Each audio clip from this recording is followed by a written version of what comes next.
बुद्ध की Karl Marx हा विषय देण्यात आला. आणि बाबासाहेब तर कार्ल मार्क्सला कोळून प्यायलेले होते. 3 डिग्र्या बाबासाहेबांनी केल्या होत्या. कोलंबिया विश्वविद्यालयामध्ये बाबासाहेब असे ठामपणे म्हणायचे की इथले जे समाजवादी आहे त्यांना बोलवा, पाचारण करा, मी तासन तास त्यांच्यासाठी चर्चा करायला तयार आहे. इथले जे समाजवादी आहे बाबासाहेब त्यांच्यावर टीका करायचे की हे ढोंगी आहे, तकलादू आहे, स्वतःचा स्वार्थ साधणारे आहे. कार्ल मार्क्सने कधीही स्वतःचा स्वार्थ साधला नाही. कार्ल मार्क्सचं तत्वज्ञान फार चांगलं होतं. I am not socialist. पण एका गोष्टीमुळे कार्ल मार्क्सचं तत्वज्ञान बाबासाहेबांनी नाकारलं आणि ते तत्वज्ञान होतं हिंसेचं तत्वज्ञान. लक्षात घ्या. कार्ल मार्क्सला वाटायचं की मजुराचं जे शोषण होतं, एक्सप्लॉयटेशन, बुद्धांनी तीच टर्मिनॉलॉजी दुःखामध्ये मांडली. आणि म्हणून शोषण होत असल्यामुळे जर तुम्हाला त्या शोषणाला थांबवायचं असेल तर तुम्हाला क्रांती करावी लागेल. पण बाबासाहेब रक्तविहीन क्रांतीच्या समर्थनार्थ होते. ज्या बाबासाहेबांनी धम्माची क्रांती केली, रक्तविरहित, कुणालाही बळजबरी न करता. पण कार्ल मार्क्सचं तसं नव्हतं. आणि म्हणून बाबासाहेबांची जी अहिंसा होती ही मनाला परिवर्तित करणारी होती. जसं आताच सरांनी अंगुलीमालाचं उदाहरण दिलं, अतिशय करू टाकू. भगवान बुद्ध स्वतः त्यांच्याकडे गेले. बघा, भगवान बुद्ध स्वतः त्यांच्याकडे गेले, त्याचं मतपरिवर्तन केलं. आणि मतपरिवर्तन केल्यानंतर भगवंताने त्याला म्हटलं, अंगुलीमालाला, ज्याचं नाव अहिंसक होतं, ज्याच्या वडिलाचं नाव गार्गे, मैत्रानी आईचं नाव होतं, ब्राह्मण कुळातला व्यक्ती, अहिंसक व्यक्ती, पण गुरुच्या चुकीच्या संस्कारामुळे अहिंसक हा अंगुलीमाल बनला. बुद्ध काय म्हणतात त्याला, त्वम अंगुलीमालो कथम त्वम ठितोती.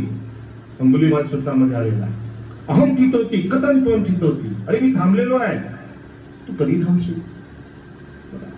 शब्द बघा, कारण पाली ही भाषा सामान्य भाषा नव्हती, जनभाषा होती, मदर टंग होती. जशी आज तुम्ही मराठी बोलता, हिंदी बोलली जातं, इंग्रजी बोलली जातं सगळ्या जगामध्ये, तशा प्रकारची ही भाषा होती, सर्वसामान्य लोकांची भाषा होती. आणि म्हणून भगवान बुद्धाने जी भाषा, ज्या भाषेचा उपयोग केला ती पाली. त्याला मागधी म्हणा, त्याला पर्याय म्हणा, त्याला पाली म्हणा. पाती रखती ती पाली, जी रक्षण करतं कशाचं, बुद्ध वचनांचं, त्याला प्रोटेक्ट करतं. आणि त्या पाली भाषेमध्ये बुद्ध मोठ्या करुणेने त्या अंगुलीला सांगतात, मालाला, अहम ठितोती कथम त्वम ठितोती. ठितोती म्हणजे स्थिर असणे, स्थितप्रज्ञ असणे. अरे मी स्थितप्रज्ञ आहे. म्हणजे आपण तिथपर्यंत वाचतो, भगवंतानी त्या 2 वाक्यातून त्याला पंचशील सांगितलेला आहे. शील किती महत्वाचा आहे. मी शिलावर वारंवार याकरता बोलतोय, जोपर्यंत तुम्ही शिलामध्ये प्रतिष्ठित होत नाही तोपर्यंत समोर तथागताचा धम्म समजू शकत नाही. इतका गंभीर धम्म आहे. 7 आठवडे तथागतांनी चिंतन मनन केलं, बोधी वृक्षाखाली, राजायन वृक्षाखाली, अजपाल वृक्षाखाली. किच्चेन ममहलदानी पकासेती मम धम्म. की हा जो धम्म, जो कठीण धम्म आहे, जो बहुजनाच्या हितासाठी मी शोधलेला आहे, हा धम्म ही लोक समजू शकतात का, त्यांची मानसिकता आहे का. आणि तेव्हा 7 आठवड्यानंतर त्यांनी चिंतन मनन केलं आणि शेवटी शेवटच्या निष्कर्षापर्यंत आले, अरे माझा धम्म तर जिवंत माणसासाठी आहे. माझा धम्म हा तर वैज्ञानिक आहे. माझा धम्म तर वेलफेअर ऑफ इंडिव्हिज्युअल आहे, वेलफेअर ऑफ सोसायटी आहे, वेलफेअर ऑफ स्टेट आहे. बहुजन हिताय, बहुजन सुखाय, लोकानुकंपाय, अथाय हिताय. भगवान बुद्ध हे पहिले मानवतावादी विचारवंत होते. पण इथला बौद्ध धम्मच ब्राह्मणी परंपरेने, आपल्याला ब्राह्मण व्यक्तीशी काही घेणं देणं नाही, त्या परंपरेशी घेणं देणं आहे. बाबासाहेब म्हणतात, what is Indian history, it is nothing but mortal conflict between Buddhism and Brahminism. हे सेंटेन्स आहे बाबासाहेबांचं, की भारताचा इतिहास हा दुसरा तिसरा काही नसून ब्राह्मण संस्कृती आणि बौद्ध संस्कृती यांचा जीवघेणा संघर्ष. तुम्ही बघा, श्रमण संस्कृती आणि वैदिक परम संस्कृती ही कशी पॅरलल चालली. पुष्पमित्र शृंगाने जेव्हा बृहद्रथ मौर्य शेवटचा राजा ज्याचा खून केला, तिथून ती संस्कृती उदयास आली. आणि जोपर्यंत तुम्ही इतिहासच जाणणार नाही, त्या इतिहासापासून आपण प्रेरणा कशी घेणार. आणि जे लोक इतिहास विसरतात ते इतिहासाची निर्मिती करू शकत नाही. हे बाबासाहेबांचं बुद्ध वाक्य आहे. आणि भगवान बुद्धाचा इतिहास जाणणं फार महत्वाचं आहे, की भगवान बुद्धाच्या काळातली भाषा काय होती, कुठली संस्कृती होती, कशा प्रकारे ते पालन करायचं. भगवंतानी बेसिक काय सांगितलं, दानशील भावना. आपण म्हणतो विदेशाचं उदाहरण घेतो की इथली संस्कृती सम्राट अशोक राजामुळे ती विदेशामध्ये गेली, सुवर्णभूमीला गेली. 60,000 भिक्षू पाठवले त्यांनी. इतकंच नव्हे तर आपला मुलगा भिक्खू महामहेंद्र भिक्खुनी संघमित्रा यांना सिलोनला पाठवलं. त्याला ताम्रपर्णी म्हटलेलं आहे. आणि या सिलोनला पाठवून संपूर्ण त्रिपिटक तिथे त्या सिंहली भाषेमध्ये काय केलं, संग्रहित केलं. आणि राजा वट्टगामिनी अभय यांनी इसवी सन पूर्व 29व्या शतकामध्ये संपूर्ण त्रिपिटक पहिल्यांदा ताडपत्रावर, सोन्याच्या पत्रावर अंकित केलं. बघा, इन्स्क्रिप्ट केलं. का केलं असेल? कारण त्यांना ती संस्कृती, त्या संस्कृतीचं जतन करायचं होतं. कारण भारताचं ऋण त्यांच्यावर होतं. कारण सम्राट अशोक राजा, त्या काळातला जो राजा होता देवानप्रिय तिस्सर, त्यांचा तो मित्र होता. आणि भगवंत हे 9 प्रकारे धर्म शिकवायचे. वेदल्लाच्या द्वारे, सुक्ताच्या द्वारे, इतिवृत्तकाच्या द्वारे. जसं आता धम्मपदातील आपण एक गाथा घेतली, किंवा अंगुलीमाल सुत्तामध्ये आपण बघितलं की कथम तुम ठितोती अहम ठितोती. काय म्हणतात बुद्ध, मी थांबलेलो आहे, स्थित प्रज्ञा आहे. म्हणजे काय, काय सांगायचंय बुद्धाला. बघा, बुद्धाचा विचार किंवा बुद्धाचा धम्म हा अतिशय गंभीर आहे. अहम ठितोती म्हणजे मी स्थिर आहो, म्हणजे मी प्राणी हिंसा करत नाही. पाळणाती पाता वेरमणी सिक्खा पदम समाधिया. मी कुठल्याही प्राण्याची हिंसा करत नाही. मग काय करतो, त्या प्राण्यावर मैत्री भावना करतो. मैत्री कशी करायची बुद्ध म्हणतात, ज्या प्रकारे आपली आई आपल्या एकुलत्या एक बाळावर, एकुलत्या एक पुत्रावर प्रेम करते, अशा प्रकारची मैत्री ही आपल्याला करायची आहे. आज मैत्री लोप पावत चालली. आपल्याही समाजामध्ये बंधुभाव नाही आहे. दाखवा मला आहे का. जर बंधुभाव असता, कोरोनाच्या या 2 काळामध्ये, 2 पॅन्डेमिक मध्ये आपण किती सफर झालेलो आहे. एक साधा दवाखाना नाही आपला, एक तुमची शाळा नाही, एक तुमचं विद्यालय नाही, एक तुमची बँक नाही. कुठे आहे बंधुभाव? पे बॅक टू सोसायटी ही संकल्पना कुठे आहे? आपण जेवणावळ्या देत आहोत, तोच पैसा तुम्ही मुलांना, जे गरीब वस्तीतले लोक आहे, मुलं आहे बिचारे, त्यांच्याबद्दल तुमचं हृदय कधीच धरवत नाही की 10 मुलांना आपण दत्तक घेतलं पाहिजे, त्यांना शाळेची साधनं घेऊन दिली पाहिजे, जे काही बुक्स असतील, पुस्तक असतील. कधी देणार आपण? बाबासाहेबांनी धर्माचं तर दान दिलं. काही दिवसापूर्वी त्या बेल तरोडीला 40 लोकांचं घर जाळलं गेलं. त्यांना आज भांडे हवे आहे, त्यांचे पैसे बेचिराख झाले. काही आपली लोक आहेत, त्यामध्ये बघा आपण सेलिब्रेट करत आहोत, जेवणावळ्या टाकत आहोत. आहे बंधुभाव. बंधुभाव म्हणून चालणार नाही, तो अंतर मनातून डेव्हलप करावा लागतो. आणि त्याच्यासाठी शील अत्यंत महत्वाचा आहे. शिलाशिवाय काहीच नाही. बुद्धाने म्हटलं, शिले पतिठाय नरो सपय्यो चित्तन पय्यंच भावयन आतापि निपको भिक्खू सो इमन विजते जटंती. बुद्धाने तृष्णेला जटीची उपमा दिली. जसा जटा वाढतात ना, तशी तृष्णा वाढते. आणि या तृष्णारूपी जटापासून तोच व्यक्ती मुक्त होऊ शकतो जो व्यक्ती शिलावर प्रतिष्ठित आहे. बघा बुद्धाचं शील बघा, बाबासाहेबांचं शील बघा. विदेशात राहिले, कधीही दारूला स्पर्श केला नाही, पंचशिलाचं पालन केलं, आपल्या पत्नीशी एकनिष्ठ राहिले. आणि मी बाबासाहेब नेहमी म्हणायचे की लोक मला माझ्या विद्वत्तेला नाही घाबरत. बाबासाहेब विद्वान तर होते, बोधिसत्व होते, 33 डिग्र्या प्राप्त केल्या होत्या, 50,000 पुस्तकं वाचले होते, त्यांचं पर्सनल कलेक्शन होतं. 100च्या वर पुस्तकं लिहिली, 9 भाषांचं ज्ञान. एवढा मोठा बोधिसत्व काय म्हणतो, लोक माझ्या विद्वत्तेला नाही घाबरत. कशाला घाबरतात? माझ्या शीलाला घाबरतात. 18वी प्रतिज्ञा बघा काय म्हणतात बाबासाहेब 18व्या प्रतिज्ञेमध्ये. प्रज्ञा, शील, करुणा या 3 बौद्ध तत्वांची मी सांगड घालून माझं जीवन चालवण्याचा प्रयत्न करेन. I will lead my life to incorporate 3 principle of Buddhism. Morality, wisdom and kindness आहे आपल्याकडे, आपण पालन करतो, करतही असतील. हे तर तुमच्या कल्याणासाठी आहे. प्राणी हिंसा न करणं बघा म्हणजे काय, दुसऱ्या प्रती तुमच्या मनामध्ये मैत्रीचा भाव आला पाहिजे. जसा बाबासाहेबांमध्ये होता की अरे माझ्या समाजाला पाणी पिण्याचा अधिकार नाही. 14 तळ्याचा सत्याग्रह केला. मूक नायकामध्ये लेखच आहे की हा फक्त सत्याग्रह नाही आहे, हा धर्मसंकर आहे. यानंतर जर तुम्ही आमचे अधिकार दिले नाही तर ते हक्क अधिकार आम्ही कायदेशीर सनदशीर मार्गाने मिळवू. ही झाली अनुकंपा, ही झाली मैत्री. अशी मैत्री हवी आहे आपल्याला. आपला माणूस पण मरत चाललेला आहे. कोरोनाच्या काळामध्ये इतकं सफर झालो आपण. भारतामध्ये तर लोकांनी कहरच केला, टाळ्या खाळ्या, आता तर भोंग्यावर आले. भोंगा कोणी वाजवायचा, घंटा कोणी वाजवायचा. कुठे चाललो आहे? जिथे आपण बुद्धिझमचे गवगवे करतो, महापुरुषांचे गवगवे करतो, त्यांच्याच विचाराला आपण मुठ माती देत आहोत. आज कट्टरतावादी बनत चाललेलो आहे. कुठलाही धर्म हा कट्टरतावादी शिकवत नाही. आणि बुद्धाचा धम्म तर महान धम्म आहे. बुद्धाच्या धम्मामध्ये मैत्री, करुणा सरासरामध्ये भरलेली आहे. मैत्री कशी असावी? बुद्धासारखी.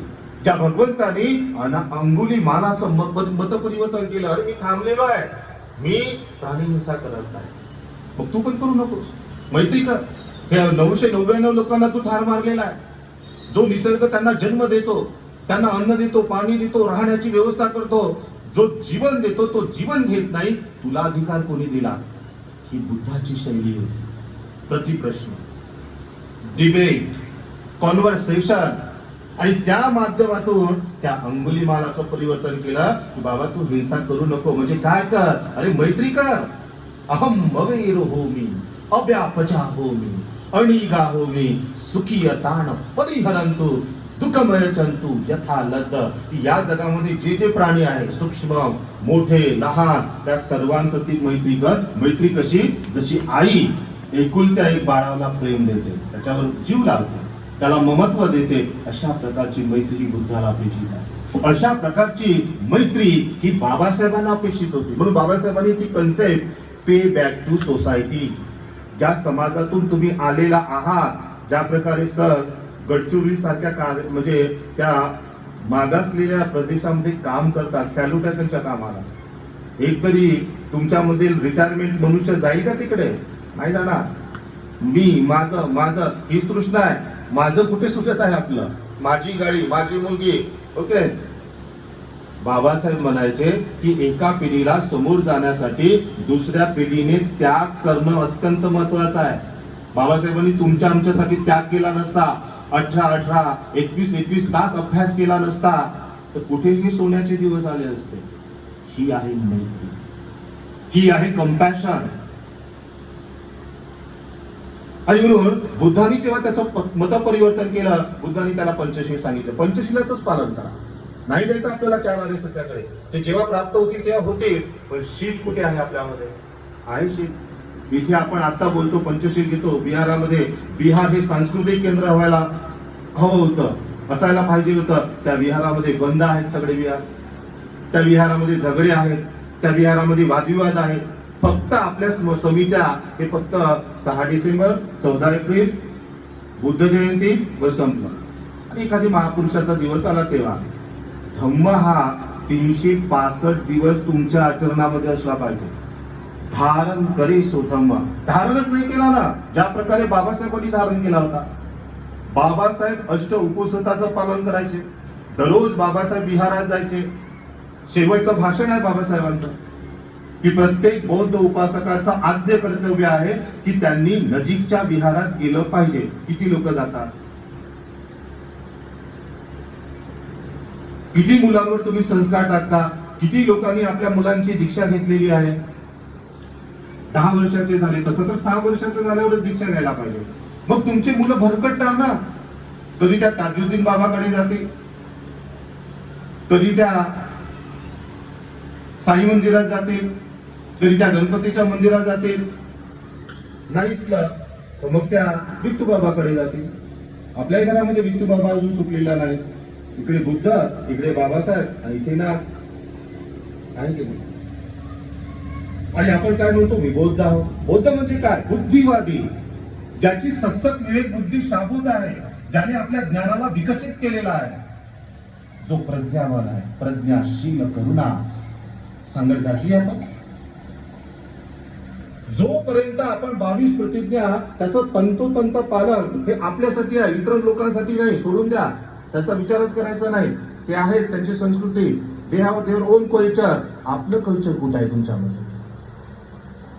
भंतीजीसाठी आपण वाटही नाही पाहू शकत. बघा किती वेळ आहे, किती आपल्याला लवकर आटवायचं आहे. ज्या धर्मामुळे तुम्ही मनुष्य म्हणून जगत आहात त्या धर्मगुरूलाच आपण मान देत नाही. धर्म तर सोडा. बाबासाहेबांनी जेव्हा 14 ऑक्टोबर 1956 हा दिवस ठरवला, पूज्य भदंत चंद्रमणीजी महास्थवीर यांना तार दिला, लेटर लिहिलं आणि सांगितलं त्यांना की भंतेजी, आम्ही तुमची येण्याची व्यवस्था करू, तुम्हाला तिकीट देऊ. आणि भंतेजी पूज्य भदंत चंद्रमणीजी महास्थवीर त्यांना फ्लाईटचं तिकीट दिलं.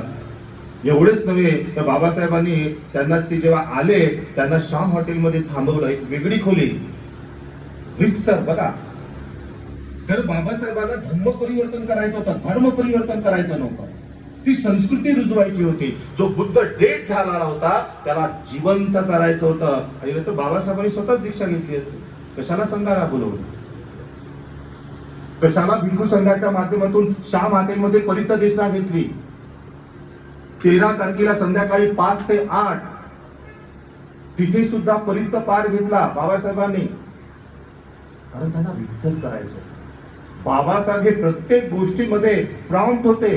1950 ला बाबासाहेब श्रीलोणला गेले आणि बुद्धम शरण गच्छामी ही जी रेकॉर्डिंग आहे, त्यांचे जे मित्र होते जय सिंगे, त्यांच्या मार्फत ते टेप रेकॉर्डर बनवून आणली त्यांनी. आणि दररोज बाबासाहेब झोपत असताना बुद्ध वंदना, 3 रत्न, पंचशील, बुद्ध वंदना स्वतः ऐकायचे.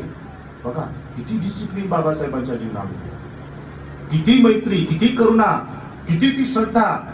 बुद्धाला तेच म्हणायचं आहे की जोपर्यंत तुमच्यामध्ये श्रद्धेचं बळ निर्माण होत नाही, तुम्ही भरकटले, तुम्ही मिथ्या दृष्टीमध्ये गेले. इकडे बुद्ध मानायचा आणि तिकडे दुसऱ्याही देवाला आणायचं. इकडे बौद्ध लिहायचा आणि जात काय लिहायची? महार.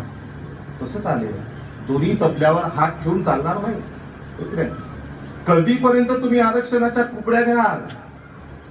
बाबासाहेबांना तेच म्हणायचं होतं. कधीपर्यंत घ्यायच्या? कुठेतरी आपल्याला सोडावं लागेल ना. इतर लोक घेत नाही, मुस्लिम बांधव घेत नाही, ख्रिश्चन बांधव घेत नाही, त्यांना पहिलीपासून त्यांना फेलोशिप मिळते, अल्पसंख्याक दर्जा बाबासाहेबांनी त्याच्यामध्ये करून ठेवलेला आहे. पण अजूनही आपण इकडे बौद्ध लिहितो आणि काय लिहितो? जात महार. मग जनगणनेमध्ये मायनस मध्ये आलेलो आहे आपण. जिथे 80 समथिंग होतं, आता 80 पर्यंत आलेलं आहे. कारण आपण त्याच्यामध्ये काय लिहितो? बौद्ध आणि महार. कुठे हो बुद्धिवादी? तर सांगायचं तात्पर्य आहे की बुद्धाला फक्त पुस्तकापुरतं, वंदनेपुरतं सीमित ठेवू नका. बुद्ध स्वतः आचरणात आणा. एही पस्सिको ओपनेइको पच्चतन वेदितब्बु विनयती. जसं बाबासाहेबांनी आचरणात आणलं, एही पस्सिको या, ओपनेइको त्याच्यावर चिंतन मनन करा, पच्चतन वेदितब्बु स्वतः अनुभवा, त्याचं आचरण करा आणि जेव्हा तुम्हाला तो लाभ होईल, then you can accept. Kalam सूत्रामध्ये सांगितलंय ना बुद्धाने. केशुमती सूत्र म्हणजे काय? कलाम सूत्र म्हणजे काय? स्वातंत्र्याचं सूत्र आहे ते. व्हॉट इज लिबर्टी हे पहिल्यांदा या जगामध्ये जर कोणी सांगितली असेल तर भगवान बुद्धाने. आपण फ्रेंडचे गोडवे गातो की स्वातंत्र्य, समता, बंधुता त्या पुस्तकामध्ये पण शिकवल्या जातं सिलिकच्या. की भारतीय संविधानाची ही तत्व आहे, मूल तत्व हे तिथून घेतले. बाबासाहेब एका भाषणामध्ये म्हणतात की ही जी मूल तत्व आहे, स्वातंत्र्य, समता, बंधुता, न्याय, हे मी माझ्या गुरुकडून भगवान बुद्धाच्या विचारसरणीमधून घेतलेले आहे. आणि ज्या देशामध्ये स्वातंत्र्य, समता, बंधुता, न्याय आहे त्यालाच बाबासाहेब काय म्हणतात? लोकशाही. ही लोकशाहीची व्याख्या बाबासाहेबांनी केली. आणि जोपर्यंत आपण धम्माला जाणणार नाही, जोपर्यंत धम्माचं पालन करणार नाही, तोपर्यंत आपल्याला लाभ कसा मिळेल? म्हणून लाभ मिळत नाही. म्हणून भगवंतांनी पहिल्यांदा अंगुलीमालाला सुद्धा पंचशीलच सांगितलं की बाबा प्राणी हिंसा करू नको, मैत्री कर, चोरी करू नको. मग चोरी करायची म्हणजे नाही, नेमकं काय करायचं, नाही करायचं म्हणजे? अरे तुझ्याकडे जे काही आहे एक्सेस मध्ये ते दान दे लोकांना. दान म्हणजे त्याग आहे. बाबासाहेबांनी धम्मदान दिलं ना आपल्याला, बुद्धांनी धम्मदान दिलं. आणि बुद्ध काय म्हणतात? सब्ब दानम धम्म दानम जिनाती. या जगामध्ये सर्वश्रेष्ठ जर दान कुठलं असेल तर धम्माचं दान आहे. 14 ऑक्टोबर 1956 ला विचार करा, डॉक्टर बाबासाहेब आंबेडकरांनी जर आपल्याला धम्माचं दान दिलं नसतं, आपण कुठे असतो, कुठे खितपत पडलो असतो? त्याच गटारामध्ये असतो. बाबासाहेब म्हणतात गटार आहे तो, जसं गटारामध्ये ऑक्सिजन कमी होतो आणि शेवटी ते प्राणी मरतात, अशीच अवस्था निर्माण करून ठेवली होती वर्णव्यवस्थेने. आणि म्हणून बाबासाहेब म्हणतात जाती भेद करा, जातीचं निर्मूलन नाही, जाती भेद करा, जातीच नष्ट करून टाका.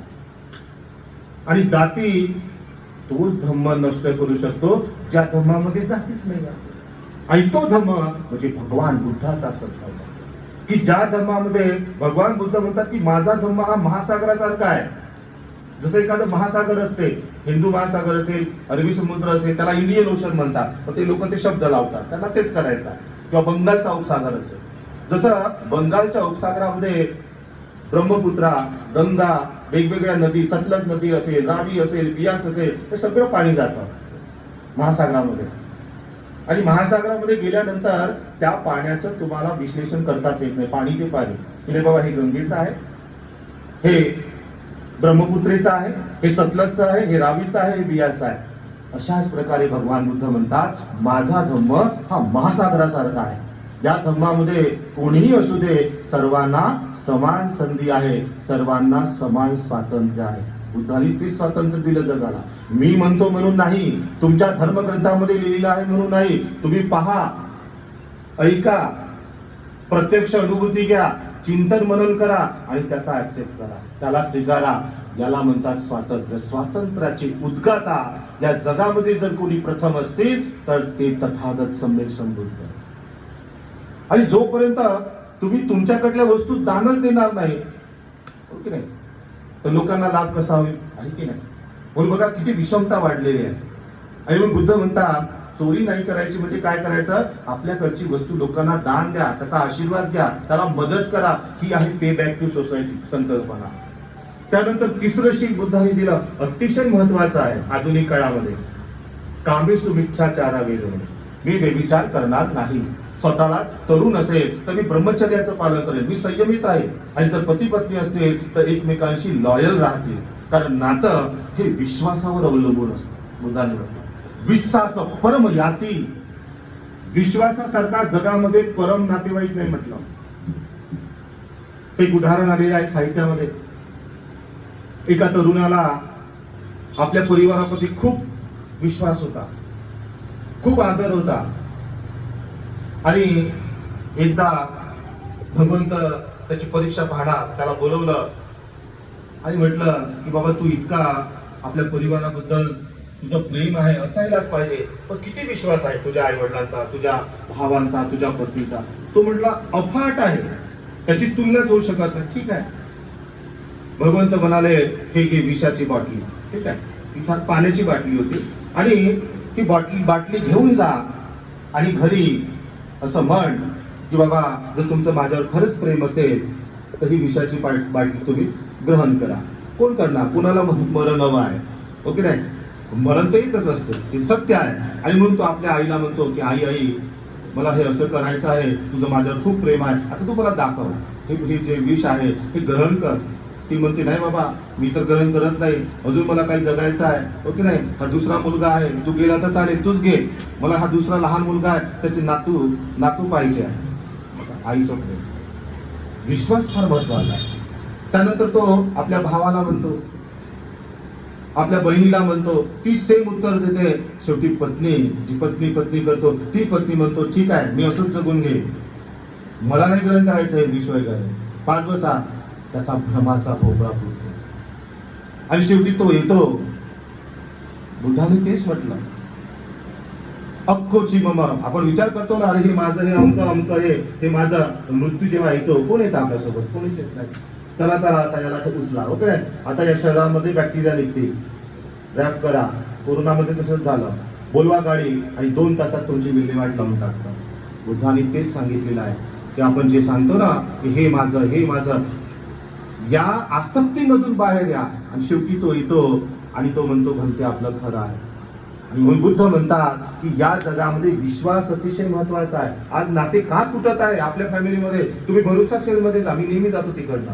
89% आपल्या समाजातील तरुण तरुणी आहे ज्यांचं 2 महिने 3 महिन्यांनी लग्न झालेलं आहे आणि आता त्या डिवोर्ससाठी त्यांनी केसेस फाईल केलेले आहेत.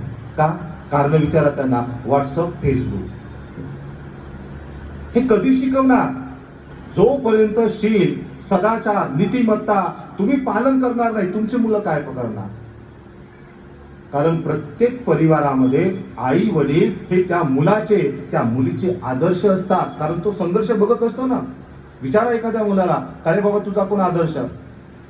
तर काही दिवसापूर्वी तोच मुलगा म्हणायचा की नाही माझे वडील माझे आदर्श आहे. एखादी भगिनी, एखादी स्त्री, मुलगी ती म्हणायची माझी आई माझी आदर्श आहे. कारण तो संघर्ष त्यांनी केलेला असतो, त्याच्या डोळ्यासमोर असतो. पण आज मुलांना अजिबात अशा प्रकारचे संस्कार नाही. आणि मग धम्मदीक्षा अत्यंत महत्वाची आहे. जेव्हा तुमचा मुलगा 6-7 वर्षाचा होतो त्याला धम्मदीक्षा द्या. त्याला सांगा तू बाबा रे बुद्ध आहेस, बौद्ध धम्माला मानणार आहे, बुद्ध विचाराला मानणार आहे, तो इकडे तिकडे भरकटणार नाही, म्हणजेच तो मिथ्या दृष्टीमध्ये पडणार नाही. आणि तो सदाचरणाचं पालन करेल, नीतिमत्तेचं पालन करेल, म्हणजेच तो स्वतःला संयमित करेल. करणार की नाही? म्हणजे झालं ना, तिसरं शील पूर्ण झालं. कामेसु मिच्छाचारा वेरमणी शिक्षापदम समाग्या. बघा अंगुलीमालाला किती सांगतात भगवान बुद्ध सोप्या भाषेमध्ये, मुसावादा वेरमणी. अरे तू खोटं बोलू नकोस, कठोर बोलू नकोस, चुगली चाडी करू नकोस, व्यर्थ बोलू नकोस. तू काय कर, मृदुभाषी हो, मैत्रीयुक्त व्यवहार कर. बघा त्याचं मत परिवर्तन हळूहळू बदलत आहे. आपल्याला सांगितलं की ते पान दिलं, पान तोडलं, असं कसं परिवर्तन होईल हो? पान दिल्याने कसं तोडेल? तुम्हालाही दिलं, एखाद्याला राग आला, म्हटलं की तुझा राग शांत करायचा, जा पान तोडून आण. येईल तो 1 तोडेल, 2 तोडेल, 3 तोडेल आणि शेवटी तुमच्यावरच ओरडेल. हे काय लावलं होईल बंदेजी तुम्ही? चुकीच्या संकल्पना बुद्धिझमला विकृत केला. अनेक कहाण्या सांगितल्या आपल्याला. एक शेतकरी होता, त्याने शेत नांगरले, या देवाची आराधना केली आणि सोन्यासारखं पीक आलं. कसं सोन्यासारखं पीक येईल? कशा प्रकारे वैदिक परंपरेचे संस्कार हे तुमच्या डोक्यामध्ये बिंबवल्या गेले. कारण त्यांना बुद्धिवादी विज्ञानवादी दृष्टिकोन नकोय. त्यांना फक्त त्यांचं ऐकणारे पाहिजे, नौकरासारखी लोक पाहिजे, बस हे करा. बुद्धांनी तेच क्रांती केली. म्हटलं ना सरांनी की बुद्ध हे पहिले क्रांतिकारी विचारवंत होते, समाज सुधारक नव्हते, महापुरुष नव्हते, क्रांतिकारी महापुरुष होते. आणि त्यांनी समाजातील ज्या काही रूढी परंपरा त्यांनी तिलांजली दिली आणि समाजामध्ये एक आदर्श निर्माण केला. शील, समाधी, प्रज्ञा, मैत्री, करुणा आणि नंतर ते 4 आर्य सत्य, अष्टांगिक मार्ग, दश पारमिता हे नंतर आहे. हे गंभीर धम्म आहे, स्पेशल धम्मा, त्याला परमार्थ धम्म म्हटलेला आहे. त्या धम्माचा उपदेश भगवंतानी आपल्या मातेला 54 गॅलेक्सी मध्ये दिला होता. आपल्याला बेसिक शिकायचं की बाबा मुसावादा वेरमणी, खोटं बोलू नको. पण घरी एखादा जर कर्जदार आला, तुम्हीच त्या मुलाला शिकवता. काय म्हणता की सांग बाबा, बाबा घरी नाही, आई घरी नाही. मग आपण आचरणाने बोलत आहोत का? त्या मुलाला तुम्ही खोटं बोलायला शिकवलं, म्हणजेच पंचशीलाच्या विरुद्ध. आणि 5वं शील अत्यंत महत्वाचं शील आहे, जे भगवंतांनी त्याला म्हटलं सुरा मीरय मज्ज पमादथा नावे. या 5व्या शीलमध्ये आपण फार कच्चे आहोत. त्याला सरकार सुद्धा जबाबदार आहे, आपणही जबाबदार आहोत, कारण आपण उठावच करत नाही. बाबासाहेबांच्या काळामध्ये लोक गरीब होते, चळवळी श्रीमंत होत्या. आता लोक श्रीमंत झाले आणि चळवळी गरीब झाल्या. कोणीच रस्त्यावर यायला तयार नाही, कोणीच हक्कासाठी भांडायला तयार नाही. हक्क आणि अधिकार फक्त मागून नाही मिळत, त्याच्यासाठी सनदशीर मार्ग अवलंब करावा लागतो. आज आपल्या गावात जे काही नगरे आहे बघा तुम्ही, अगदी जवळच गुत्थे खोललेले आहेत, बियर बार खोललेले आहेत. जर तुमचा मुलगा, जर तुम्ही त्याला संस्कारित केले नाही तर दुसरा माणूस टपूनच आहे त्याच्या डोक्यामध्ये जिहाद टाकायला, त्याला भडकवायला, त्याला माथेपिरू बनवायला. आणि म्हणून बुद्धाचे संस्कार ते त्याला कायमची शिदोरी बनेल. बाबासाहेब जेव्हा 13 वर्षाचे होते, महाभारत, गीता, रामायण सगळं मुखपाठ होतं. कबीराचे दोहे त्यांना सगळे मुखपाठ होते. एक सुंदर दोहा आहे कबीरांचा, कबीरा खडा बाजार में सबकी मांगे खैर, ना काहू से दोस्ती ना काहू से बैर. बघा याच्या मैत्री भावनाच आहे की कबीर, संत कबीर उभे आहे, हे पण शत्रू नाही, हे पण मित्र नाही, सगळे समान आहे त्यांच्यासाठी. आणि सगळ्यांसाठी ते मंगल कामना करत आहे. सबका मंगल हो, जी बुद्धाची वाणी आहे. बोधिसार नावाच्या भंतेजींचा त्यांच्यावर प्रभाव होता संत कबीरावर. ते जाणून बुजून आपल्यापासून नको नाही पाहिलं, प्रतिक्रांती झाली ना. आणि म्हणून जोपर्यंत आपण हे शील पालन करणार नाही, त्याच्यामध्ये जर कच्चे राहू तर झालं काही खरं नाही. एखादा जर वडील जर दारू पिऊन घरी येत असेल, काही दिवसांनी तो मुलगा सुद्धा तशाच प्रकारचे तमाशे करतो. म्हटलं ना, आई वडील आदर्श आहे. 13 वर्षाचे बाबासाहेब सगळे धर्मग्रंथ वाचतात. कधीच त्यांच्या वडिलांनी नाही म्हटलं की बाबा रे तुला पहिला नंबर आणायचा. मुलांना 95% मिळाल्यानंतरही त्याचे आई वडील सॅटिस्फाईड नाही. बुद्धाने तेच म्हटलं, संतुष्टी परमधन. विश्वास जसा नातेवाईक आहे ना, तर संतुष्ट असणं, सॅटिस्फाईड असणं हे परमधन आहे. शेवटी बाबासाहेब एवढे उच्च विद्याभूषित झालेच ना. आज 95% ज्या व्यक्तीला असेल त्या मुलाला नंतर विचारा तुम्ही, लॉ ऑफ इनर्शिया नाही सांगता येईल. आपण फक्त घोकमपट्टी आणि मार्ग घेणारी पिढी निर्माण करत आहोत. पण बाबासाहेबांच्या वडिलांनी असे बाबासाहेब निर्माण केले की जे संपूर्ण ग्रंथाचं खंडन करतील, वाचन करतील, निरीक्षण करतील आणि त्यानंतर समाजाचा उद्धार करतील. असं तुम्ही मुलांना घडवता का? हे घडवायला पाहिजे. आणि या वैशाख पौर्णिमेच्या पर्वावर आपण प्रण केला पाहिजे, संकल्प केला पाहिजे. त्याला सम्यक संकल्प म्हटलेला आहे की आम्ही बुद्धाची जी बेसिक वाणी आहे ती ग्रहण करू. ज्या प्रकारे बाबासाहेबांना सूत्र पाठ होते, रतन सूत्राचं पठण करायचे, महामंगल सूत्राचं पठण करायचे, मंगल मैत्री करायचे. यानी भूतानी समागतानी भूम्मानी वा यानी अंतरिके तथागतन देव मनुष्य पूजिता बुद्ध धम्म संघ नमस्सावस होते. बाबासाहेब म्हणायचे प्रत्येक पौर्णिमेला उपवासाचं पालन करायचे. आज आपण वैशाख पौर्णिमा कशी साजरी करत आहोत? किती लोकांचं अष्ट उपवास आहे? मग तुम्ही संस्कृतीचं जतन करत आहात की त्याचं विकृतीकरण करत आहात? बौद्ध राष्ट्रांमध्ये आजच्या दिवशी श्रद्धा संपन्न उपासक संध्याकाळी जेवत नाही. आपण तर जेवायला लागलो. एक दिवस तर त्या उपवासात पालन करा. आपण काय म्हणतो? उपवास आहे. उपवास कुठली संस्कृती आहे? ती त्यांची संस्कृती आहे. आपली संस्कृती ही उपवासाची संस्कृती आहे. ज्या काळामध्ये विशाखा माता अनाथपिंड गृहपती 3 महिने उपवासाचं पालन करायचे. उपवास म्हणजे काय? अष्टशील धारण करणं. की मी प्राणीहिंसा करणार आहे, ह्याची 5 शील आहे. त्याच्यामध्ये विकाल भोजन, 12 नंतर दुपारनंतर मी भोजन करणार नाही, नाच गाणे तमाशे मी पाहणार नाही आणि उंच आसनावर मी झोपणार नाही. जर एखादी आजारी व्यक्ती असेल तर तो बेडवर झोपू शकतो. ही संस्कृती का जोपासली त्यांनी? कारण बुद्धाप्रती अतिश्रद्धा आहे. आणि त्या श्रद्धेमुळे आज जगामध्ये श्रीलंका असेल, ब्रह्मदेश असेल, थायलंड असेल, लाओस असेल, कंबोडिया असेल, हे महान बौद्ध राष्ट्र आहे. तरी सुद्धा ते भारतालाच महत्व देतात. का? कारण भारताचीच भूमी ही बुद्धाची भूमी आहे. देणारे जे मैत्री बुद्ध असणार आहे ते भारतातच उत्पन्न होणार आहे. आणि म्हणून ते जपानचे लोक भारताची जी भारत ज्या दिशेला आहे तिकडे पाय ठेवून झोपत नाही. बघा किती त्यांची श्रद्धा आहे. झोपताना भारत देशाला ते वंदन करून झोपतात. जो जपान दुसऱ्या महायुद्धामध्ये बेचिराग झाला होता, हिरोशिमा आणि नागासाकीवर फॅटम बॉम्ब टाकून अमेरिकेने उद्ध्वस्त केलं होतं, तो जपान, चिमुकला जपान, ज्याने 1945 ला बौद्ध धर्माचा स्वीकार केला, न भूतो न भविष्यती अशी प्रगती केली. हे आपल्या समोर आहे ना. आणि त्यानंतर 1956 ला आपण स्वीकारलं. बाबासाहेबांच्या मंगल कामनेमुळे, बाबासाहेबांच्या संघर्षामुळे, आणि 64 वर्षामध्ये आपण प्रगती केली. पण बाबासाहेब परत परत येतील का?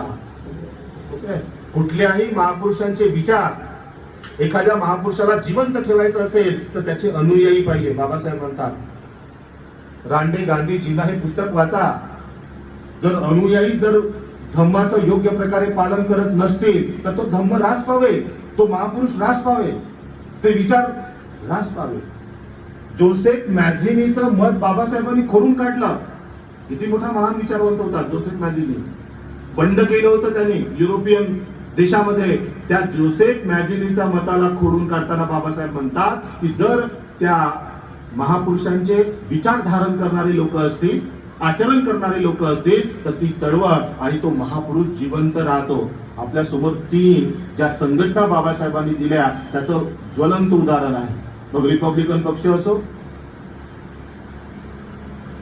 किंवा बाबासाहेबांनी धम्मासाठी दिलेली बौद्ध भारतीय महासभा असो, किंवा समता सैनिक दलाचं उदाहरण घ्या. आणि मग बाबासाहेब म्हणतात की वज्जी लोक जसं सप्तपरिहार्य धम्माचा अभ्यास करायचे तसा तुम्ही धम्माचा अभ्यास केला पाहिजे. काय? वज्जी लोक एकत्र यायचे. आपण फक्त 14 एप्रिल आणि बुद्ध जयंतीला एकत्र, दर रविवारला एकत्र आले पाहिजे, चर्चा करायला पाहिजे. वज्जी लोक चर्चा करायचे, कॉन्व्हर्सेशन करायचे, आणि म्हणून त्यांना पराभूत कोणी करू शकलं नाही. वज्जी लोक एकत्र यायचे, एकत्र विचार करायचे, आणि एकत्र काय करायचे? कुठल्याही प्रश्नावर तोडगा करायचे. वज्जी लोक एकमेकांच्या भगिनींचा, एकमेकांच्या पत्न्यांचा, मुलांचा सन्मान करायचे.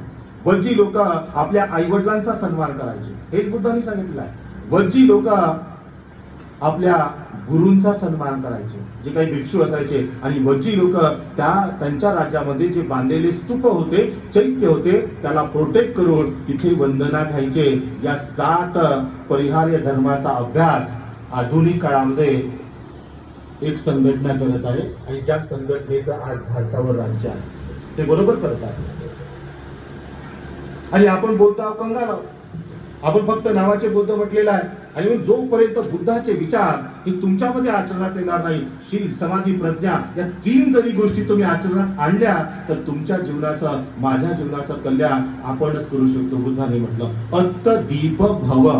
आपण लिहून ठेवतो. काय म्हटलं? अत्त म्हणजे स्वतःला, दीप म्हणजे दिव्यासारखं, भव म्हणजे करा.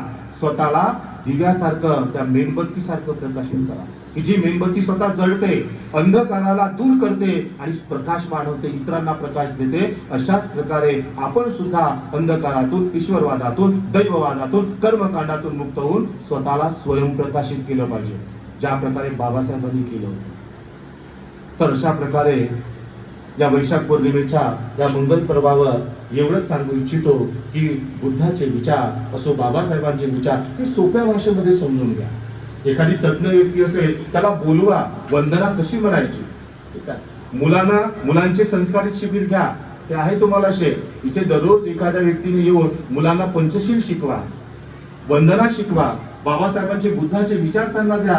तर ही संस्कृती सुरक्षित राहील, शाबूत राहील. तर आज या वैशाख पौर्णिमेच्या मंगल पर्वावर आपण मला आमंत्रित करून ही जी धम्मदेशना ग्रहण केली, जे पुण्य अर्जित केलं, हे सारं पुण्यकर्म तुम्हाला समर्पित हो, तुम्हाला प्राप्त हो. या पुण्यकर्माने आपल्या सर्वांना आयु वर्ण सुख बल प्राप्त हो. या वैशाख पौर्णिमेला आपण सर्वांनी संकल्प करा, सम्यक संकल्प करा की आपण बुद्धाच्या विचारसरणीप्रमाणे नाही किमान तर पंचशील आणि 22 प्रतिज्ञांचं तंतोतंत आपण पालन करू. अशा प्रकारचा संकल्प या वैशाख पौर्णिमेला आपण केला पाहिजे. तर या वैशाख पौर्णिमेला भगवंताचा जन्म झाला, तो मनुष्य जन्म असू दे की बुद्धाचा जन्म असू दे, याच पौर्णिमेला त्यांना बुद्धत्व अवस्था प्राप्त झाली. त्यांनी ज्ञान इन्व्हेन्शन केलं आणि याच पौर्णिमेला त्यांनी महापरिनिर्वाण अवस्था प्राप्त केली आणि शेवटचं वाक्य त्यांनी दिलं. फार प्रभावी आहे. काय म्हणतात बुद्ध भिक्खू संघाला? सगळेच लोक बस जमलेले होते. वैशालीचे वज्जी असेल, लिच्छवी असेल, सगळे बुद्धाला वंदन करत आहे. आणि शेवटी आनंद म्हणते आता आपण महापरिनिर्वाणाला प्राप्त करा. मग आता शेवटचा उपदेश काय राहील आमच्यासाठी? तर बुद्ध म्हणतात वयधम्मा संखारा अपमादीन संपादित. वयधम्मा संखारा अपमादीन संपादित. सारे संस्कार वयधर्मी आहे. Everything is changeable, nothing is permanent. आणि म्हणून आपल्यालाही मरण येणार आहे. जन्म मृत्यू हे चक्र आहे, जीवन चक्र आहे. आणि म्हणून अशा या जीवन चक्रामध्ये तुम्ही अप्रमादी राहा. कुठल्याही प्रकारचं पाप कर्म करू नका, अकुशल कर्म करू नका, स्मृतिवान राहा, जागरूक राहा, शीलाचं पालन करा, समाधीचं पालन करा, 10 पारमिता पूर्ण करा आणि निष्कलंक पवित्र जीवन जगा. अपमादीन संपादित, यामध्येच तुमचं हित सामावलेलं आहे. परत या वैशाख पौर्णिमेच्या आपल्या सर्वांना मंगल कामना देतो, शुभेच्छा देतो आणि वैशाख पौर्णिमेच्या या चंद्राप्रमाणे आपले संकल्प पूर्ण हो, आपल्याला दिव्य आयु वर्ग सुख बल प्राप्त हो, अशी मंगल कामना करतो. माझं सार पुण्य आपले बोधिसत्व डॉक्टर बाबासाहेब आंबेडकर यांना अर्पित करतो, त्यांना शतशः नमन करतो आणि इथे या धम्मदेशनीला समाप्त करतो. भवतु सब्ब मंगलम, भवतु सब्ब मंगलम, भवतु सब्ब मंगलम.